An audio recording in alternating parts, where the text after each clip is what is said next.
가등기 가야 된다.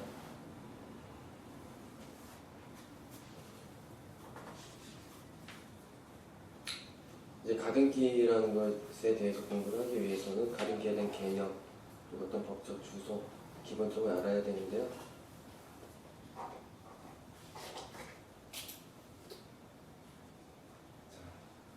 갑수주택 부동산에 대해서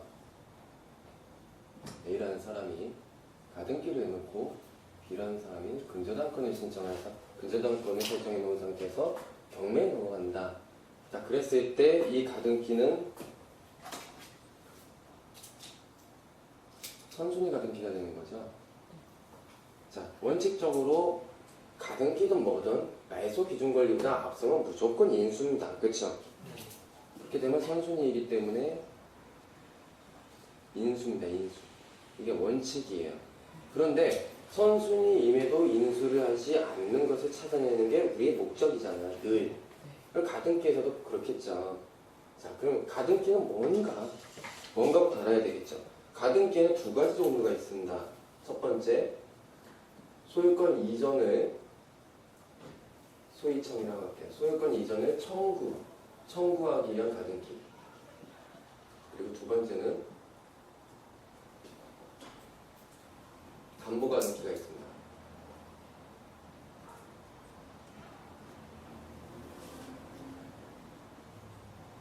이렇게 하는 것보다 더 정확하게 말했습니다. 이것보다 이 정의가 올바를 것 같아요. 순위보전 가등기.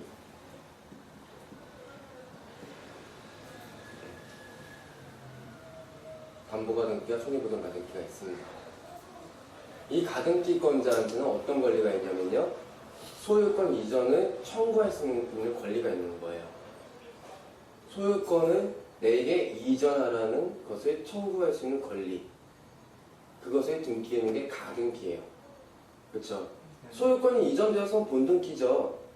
가등기란 말이에요. 그러니까 소유권 이전을 청구할 수 있는 권리. 이 채권을 등기해버리는 게 가등기예요. 여기에서는 나의 순위를 보전하기 위한 등기가 있고요. 담보하기 위한 가등기가 있어요. 근데 담보 가등기는 인수를 원칙적으로 하지 않습니다. 순위 보전 가등기만 우리가 인수해야 됩니다. 그러면은 가등기에 담보 가등기라고 적혀 있지도 않고 순위 보전 가등기라고 적혀 있지도 않고 그냥 가등기만 적혀 있고 선순위 적혀 있어요. 그러니까 낙찰가가 막 떨어지기 시작하죠.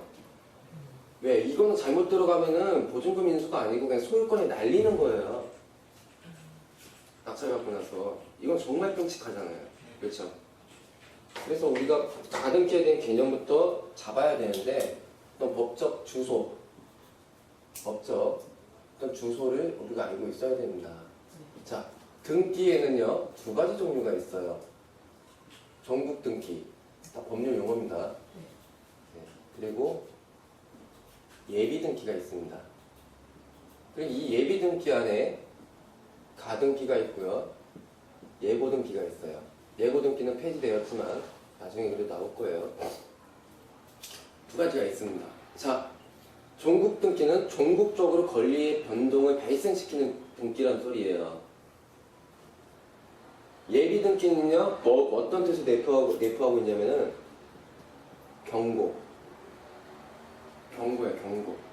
그리고 뭔가를 알려주고 싶다. 알려주는, 경고하는 등기예요. 가등기, 예고 등기 둘 다. 이해가 됐어요? 얘네들이 나중에 종국 등기가 되어버릴 수가 있다고요. 종국 등기 개념 이해하셔야 돼요. 자, 갑과 의 사이에서 매매계약을 체결합니다. 매매계약을 체결해요. 자, 그리고 나서 소유권 이전 등기를 합니다. 그리고 소유권을 취득하잖아요. 등기를 함으로써 소유권 취득했죠. 이게 종국적으로 바로 권리 변동이 발생해버렸죠. 소유권 이전 등기하는 대로 소유권 취득했잖아요. 전세권 등기했어요. 전세권 취득했죠. 저당권 설정 등기했어요. 저당권 취득했죠. 이게 이런 등기를 보고 종국 등기라고 하는 거예요. 근데 이 가등기나 예고 등기는 이 등기를 함으로써 권리의 변동이 발생하지가 않아요. 이해하셨어요? 이 개념은 꼭 잡아 놓으시고 항상 기본기가 있어야지 어떤 논리적 대화에서 흔들리지가 않아요. 찾아갈 수가 있어요. 그래서 이거 말씀을 드린 거고, 그 다음에 가등기란 무엇인가 도대체? 누구를 보호하기 위해서 만든 법인가? 이 가등기는 누구를 위해서 만든 법인가? 채권자 보호를 위해서 만든 법입니다. 채권자 보호를. 이 포인트예요. 채권자를 보호하기 위해서. 그럼 상상해봐요. 채권이 없으면 누구 보호할 사람이 없죠. 가등기는 채권자를 보호하기 위한 거라면서요. 채권이 사라졌어요. 보호해야 될 필요 있어요? 예. 그래서 말씀드리는 거예요. 채권자를 보호하기 위한 법입니다. 왜 그럴까요? 자, 그림으로 보자고요. 확실하게 딱 잡고 가기 위해서 갑과 을 사이에서 매매 계약을 합니다. 자, 그러면은 매매 계약을 하게 되면 을한테는 어떤 권리가 생기죠? 소유권 이전 청구권이 생깁니다. 맞나요? 그럼 얘한테는 어떤 의무가 생기죠? 소유권 이전해야 될 의무가 생기고요. 채권자 채무자니까. 반대로 얘한테는 어떤 의무가 생기죠? 대금을 지불해야 될 의무가 생기죠. 그렇죠? 얘는 대금을 청구할 권리가 생기는 거고요. 이 상태에서는 을은 일단은 소유권 이전 청구권을 갖고 있어요. 계약을 얼마에 했냐면 1억에 했어요. 1억을 내가 너한테 줄 테니 너는 나한테 소유권 이전을 넘겨라. 계약을 해버렸다고요. 자, 그런 상태에서 기다려, 내가 돈 준비하고 있을게. 우리 계약했지? 했는데 갑자기 내가 병한테 1억 2천을 팔았어요. 계약, 여기 또 매매를 한 거예요. 매매 계약을 해서 팔았습니다. 매매를 했습니다. 가능해요? 안 가능해요? 매매 계약을 한 상태에서 여기 또 매매 계약을 한다. 안 돼요? 돼요. 계약은 약속이니까. 돼요. 되기 때문에 얘한테 뭐가 생기니까? 손해배상 청구권이 생기는 거예요. 뭐? 계약금의 2배를 배상하라. 계약금의 2배를 갑이 을한테 배상해야 돼요. 받은 계약금의 2배를 토해내야 된다고요. 중개법에 있습니다, 실제로. 네, 손해배상 청구권 생겼죠. 근데 을이 이걸로는 만족을 못해요. 아니, 손해배상 청구권 이게 아닐 필요 없고 나는 계약을 했고 이 주택이 꼭 필요하대요. 보호가 받고 싶대요. 그래서 내 매매 계약까지 했는데 보호해달라. 그럼 국가한테 가서 보호해달라. 그러니까 국가가 이야기를 합니다. 그래? 그럼 앞으로는 가등기를 해. 이런 겁니다. 가등기를. 자, 그러면은 보자고요. 소유권 이전 등기 청구권 채권입니까? 물권입니까? 물권이요? 채권이죠. 채권이기 때문에 특정 상대방에게만 주장하지 못하니까 이중계약을 했을 때 손해배상 청구권이 발생하는 겁니다. 그렇죠? 채권자를 보호하기 위한 법, 소유권 이전 등기 청구권, 채권이죠. 이 채권자를 보호하기 위해 만든 법이 가등기라고요. 채권이니까. 이게 물권이면 가등기를 할 수가 없어요. 물권이면 소유권 이전 등기 청구권, 물권 등기 할 수 있게 없잖아요. 그러니까 가등기를 하게 되는데 이 사람이 그래서 다음에 계약할 때는 이 물건에 대해서 가등기를 해버렸어요. 가등기를. 언제? 1월 2일날. 그리고 얘는 1월 10일날 팔아버렸어요. 1억 2천이. 자, 가등기 갔다 가등기는 뭐를? 순위보전 가등기고요. 소유권 이전 등기 이 청구권의 권리를 등기한 거라고 그랬죠. 그쵸? 그럼 물권이죠, 이거는. 예. 특정 상대방이 바뀌었어 입도 이 물건에 대한 권리가 있어요, 없어요?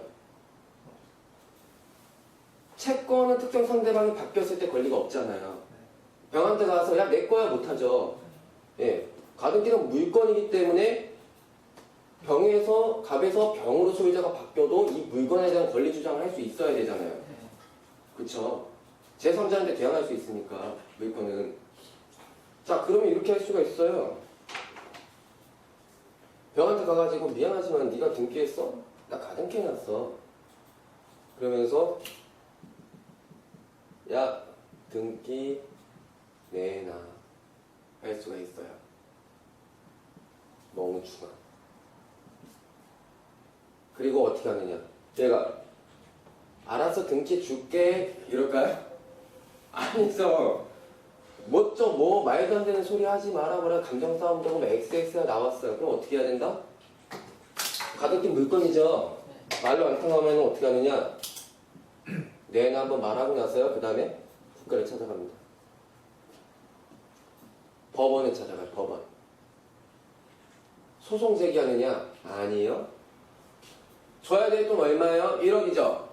1억을 공탁합니다. 법원에 공탁한다고, 법원에 맡긴다고 이렇게.